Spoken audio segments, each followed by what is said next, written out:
This is Laurie Moore-Moore with the Texas Brave and Strong podcast. Today's topic, the legend of the Texas bluebonnet. You've seen them. If you haven't, you're in for a treat. Bluebonnets line the highways and byways in Texas in late March to mid-April. Their blooms turning fields and the sides of roads into oceans and rivers of blue. Painters show up to paint them. Parents plop their small children into the dense flowers for photographs. Traffic jams occur along well-known bluebonnet trails, and small towns hold bluebonnet festivals. It's a mass celebration of the lupinus, texensis, and other varieties of bluebonnets, the Texas state flower. The colors of the blooms of these herbaceous annuals range from blue to maroon. As you can imagine, the maroon ones are especially popular in College Station, home of Texas A&M, where the Aggies school colors are maroon and white.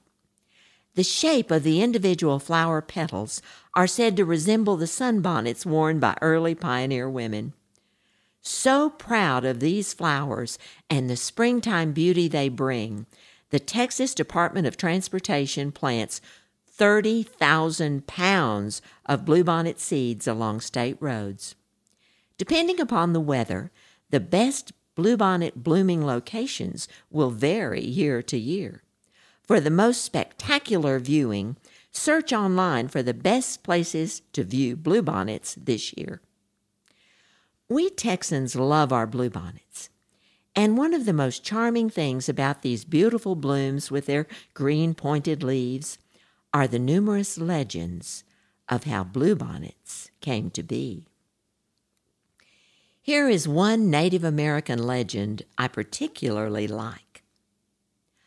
Long ago in Texas, the land suffered many disasters. A great flood swept through, killing the game, drowning the campfires, and sweeping away the people's teepees. The great flood was followed by a terrible drought which cracked the earth and dried up the streams. Then a bitter winter brought cold winds and thick ice. Food was scarce and the people were starving. Disease came into the teepees. The Great Spirit had turned his face away from his children. Desperate, the medicine men danced, chanted, and beat their drums. Finally, a message came from the Great Spirit. You must sacrifice the most important thing belonging to the tribe in a burnt offering. Then scatter the ashes toward the sunrise, toward the sunset, and to the two directions in between. The wise men of the tribe argued for a full day and long into the night about what was the tribe's most valuable possession. While they argued, a very young girl sat and thought. Clasped in her hand was a tiny doll made of soft fawn skin with horsehair braids and features painted with berry juice. The child had made clothing for her doll with the feathers of a beautiful blue bird with a black feather collar. She loved this doll with all her heart and believed it to be the most valuable thing the tribe possessed. With a heavy heart, while her family slept, she took her doll and a smoldering stick from the fire and crept outside. Gathering twigs and dried grass, she made a small fire, and praying that her offering would be accepted, she carefully laid her most valuable possession on the fire and watched the blue feathers burst into flame and the prized doll be reduced to ashes. When the small fire had died and the ashes cooled, she prayed again to the Great Spirit and tossed the ashes into the wind, north, south, east, and west. She smoothed the earth where the fire had been and crept back into her teepee.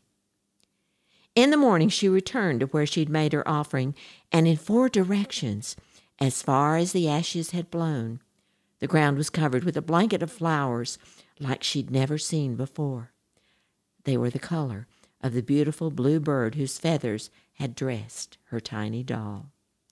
When the medicine men saw the flowers and heard her story, they told the tribe her offering had been accepted and the curse removed. As they predicted, The land became green and fertile. The animals returned. Sweet water flowed again, and the tribe prospered. The small girl was given a new name, she who dearly loves her people. So, when you see the first bluebonnets spring from the Texas soil in all their glory, remember the small girl who gave up her most valuable possession, the doll from which the flowers grow. This has been Laurie Moore-Moore with the Texas Brave and Strong podcast. Listen every other week. Y'all come back.